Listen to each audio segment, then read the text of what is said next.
Allô, bonjour Monsieur Soaib. Comment allez-vous? J'espère que vous vous portez bien. En fait, on a fait cette vidéo pour vous montrer où nous en sommes par rapport à notre travail. Alors voilà, la plateforme que nous avons choisie, ce sera le WordPress. Bon, parce qu'on a essayé l'installation de Mock. Bon, ça n'a pas été aussi facile que ça.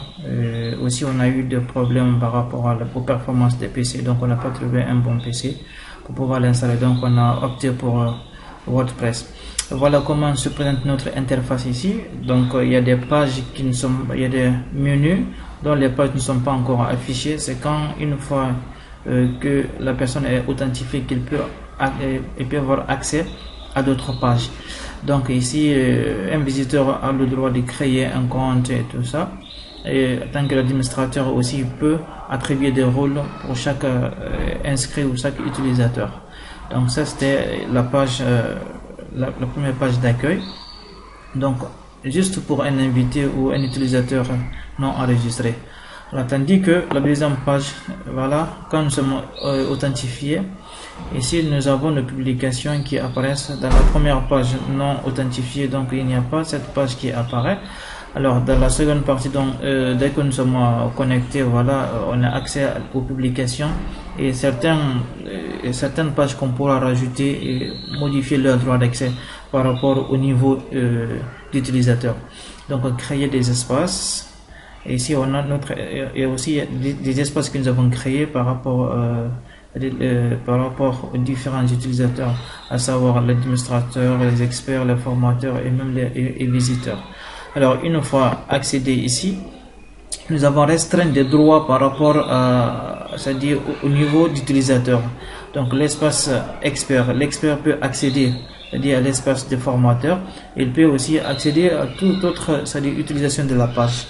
Donc ici, l'espace formateur, le formateur n'a pas droit d'accéder à la page d'expert et l'espace formateur, le formateur peut avoir accès à d'autres options de la page, mais il n'a pas le droit de modification ni d'ajouter, c'est-à-dire des fichiers. Mais il peut télécharger des fichiers, il peut lire des articles, donc il peut commenter les articles, il peut commenter tout autre travail.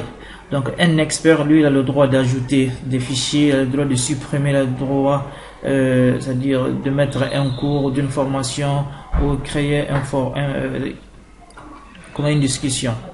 Donc par exemple, moi je suis connecté en tant qu'expert ici, donc j'ai le droit d'entrer ici, mais en tant que formateur n'a pas le droit d'entrer dans l'espace expert. Voilà en fait comment se présente ici l'espace expert. Voilà, donc dans l'espace expert, on a l'espace de fichiers, nous avons l'espace de discussion et la formation. Donc l'expert peut ajouter des formations pour les formateurs. Donc il peut ouvrir une discussion, il peut télécharger, il peut uploader, c'est-à-dire des fichiers que chaque formateur pourra télécharger pour utiliser à sa guise, etc. Donc au niveau des discussions, donc, nous avons essayé de réaliser une discussion par rapport à ceci.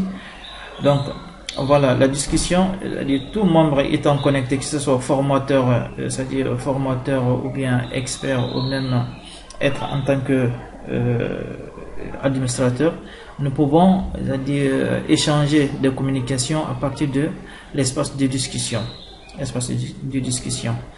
Alors, ce point orange que vous voyez ici, c'est aussi c'est aussi un chat qui est là. Donc, mais ce chat est spécialisé pour l'administrateur qui doit répondre au message d'un visiteur, par exemple, qui voudrait avoir plus d'informations.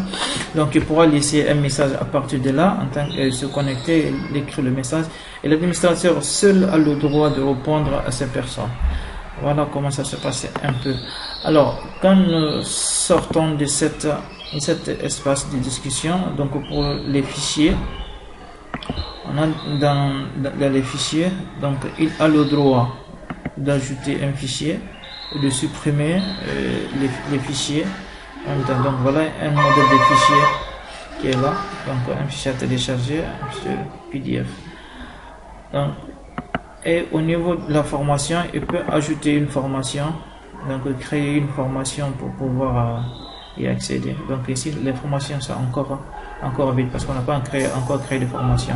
Donc ces formations peuvent être sous forme de vidéos, donc comme des fichiers, des fichiers à uploader, à télécharger, etc.